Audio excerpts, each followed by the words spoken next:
sectors. It's very important to realize the importance of cyber security. Technology, definitely, there is no 100% security, as everybody says.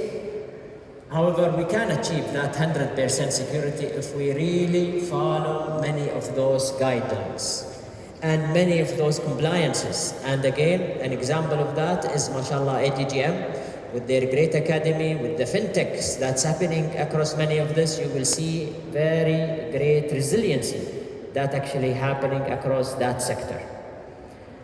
UAE today have issued, as a matter of fact, almost a month ago, our national cybersecurity strategy, which focuses on 5 main pillars. And those pillars support innovation, support definitely the tolerance, support the governance and the policies that we are actually already working on, as well as support, and the most important things is the mission that we are tailored for, protection and defending. And that's what we actually takes all of our time in order to protect all of our infrastructures. We've seen attacks. Last week, in fact, number of attacks reached more than 200,000 attacks. That includes DDoS, includes ransomware, includes phishing attempts, includes APTs. And those APTs are the most important ones that actually leverage many of the 0 days that's happening across many. Guess what? Those 0 days were created by AI agents. Many of those AI agents adversaries have used in order to build and fuzz any of those systems in order to find that vulnerability. We did the forensic, we did the analysis, we did many of those aspects to discover, yes, it's not only AI those adversaries now using, they're using it, as a matter of fact, to exfiltrate data, to build up malwares, ransomwares, with a great complexity that is not easy to detect. Now, the good thing that, alhamdulillah, and I'm sure ADGM, as well as one of the major connectivities that we have today in the NSOC, that NSOC is powered by AI. Our defensive mechanism, our first line of defense from a technological aspect is that next generation AI national SOC, which, as a matter of fact, as well uses AI, uses agentics AI, using so many of those, alhamdulillah, great technologies with the great partners who are not only building the sovereign aspects of technology, but also the hyperscalers and public data and many of those aspects, because again, SMEs, partners, academia, and public as well as private sector is very important to us as we are hosting all of this into our infrastructures. There are 4 new regions happening in the country. Alhamdulillah, you've heard of the great partnership between Ittisalat, E-Ant, as well as Amazon, AWS. You've heard as well from the great hyperscalers with Microsoft and G42. You've heard the great partnership we did with Google, as a matter of fact, in building the Center of Excellence for many of those cybers, as well as building those infrastructures. Many of those you've heard of, alhamdulillah. All of this is aligned with the great enthusiasm of moving towards an AI nation. Well, that's what we are working with you all. We cannot do this ourselves. Everybody to be our first line of defense, especially as we are here today and the year of society, the year of community, as announced by the leadership. That year of community, we depend on that society, on that community to be our first line of defense. Well, that's what we've seen, as a matter of fact. Cyber crimes has, alhamdulillah, decreased compared to so many adaptation of technologies. Yet, the awareness of the people when they get a scam or a fraud or even a social engineering, now they question that call, they question that link, they question many of those messages or email, even if it's written in a very nicely way that is used by AI. Alhamdulillah, what we usually protect from a national level is those 3 categories of threat.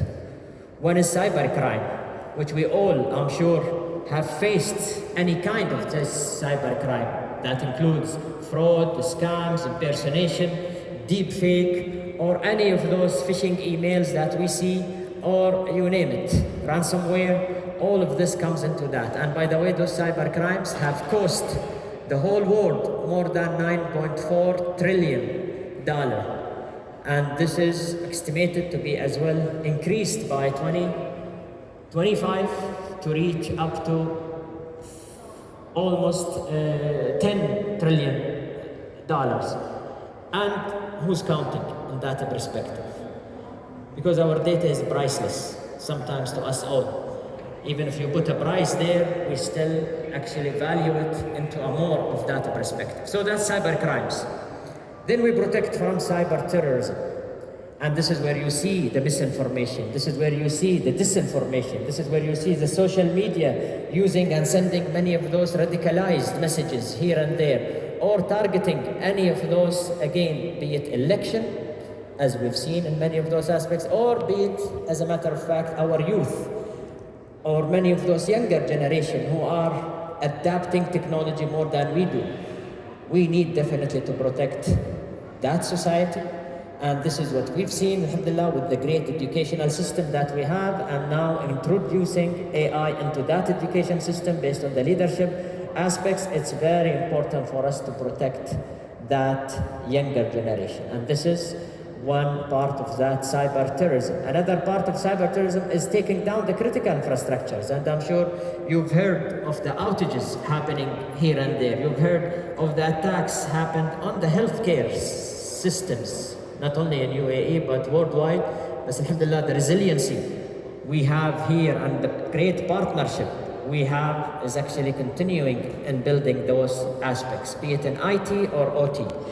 And I'm sure you've heard of the financial sector attacks.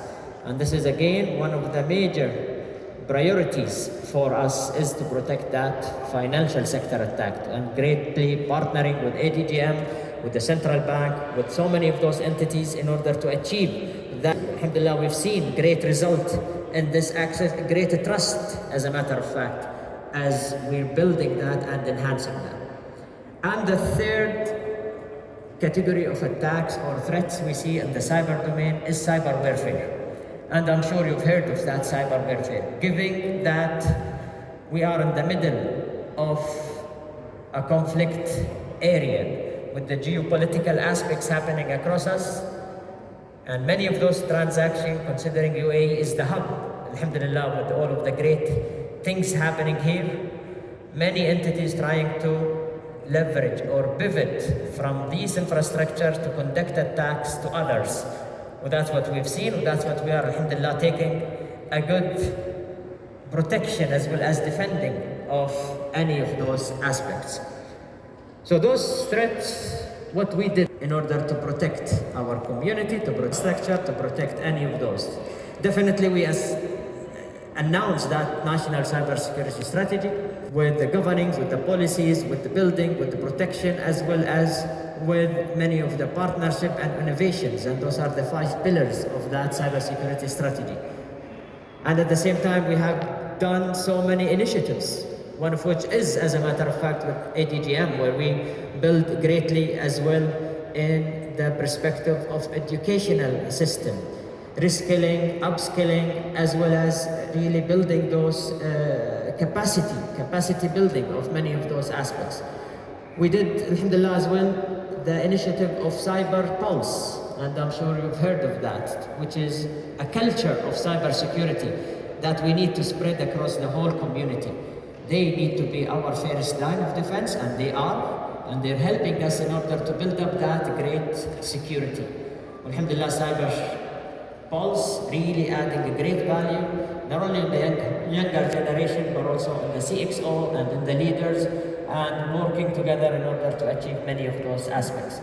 We've done, and we're doing, as a matter of fact, almost 1 month ago, we did the financial sector drill, which has a great number of, alhamdulillah, financial entities working together with us in order to conduct this cyber drill, mimicking, simulating many of those attacks, and as well as checking the readiness between all of those entities, and the way it's actually working in order to respond to many of those attacks. Alhamdulillah, that would build our readiness, that would build our resiliency, and we're continuing doing that as a military sector here in UAE in a monthly basis, with a general overall drill across all of those sectors, alhamdulillah, twice a year, and we're continuing this with NCEMA, the National Emergency and Crisis Management as well, under the Supreme Council of National Security.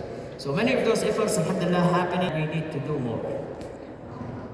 The more we adopt this technology, the more we need to be ready for any of those attacks, even from a personal level. Our data, our privacy, many of the things that we do, we need to have a hygiene of cybersecurity into our DNA.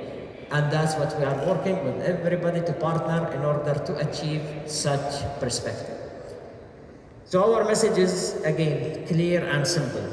Cybersecurity culture need to be embedded in everything that we do nowadays with this great digital transformation. And we need everybody to adopt that. We need everybody to be a part of that. We cannot do it ourselves. We need you all. Thank you very much, and again, looking forward to do the panel as well today, and I hope this event will benefit you more and more as well. Thank you. Thank you so much, Your Excellency. A powerful reminder there of the critical role that cybersecurity plays in safeguarding our digital future. Really interesting to hear about that two-pronged attack and the defence as well. Now, I am asking you to stay on stage because we're going to expand on that topic in a little bit more detail with a group of panellists. Please do make your way to the stage. First, Lucky Laricchia, Vice President and Head of Cloud Software and Services Market Area for Europe, Middle East and Africa at Ericsson.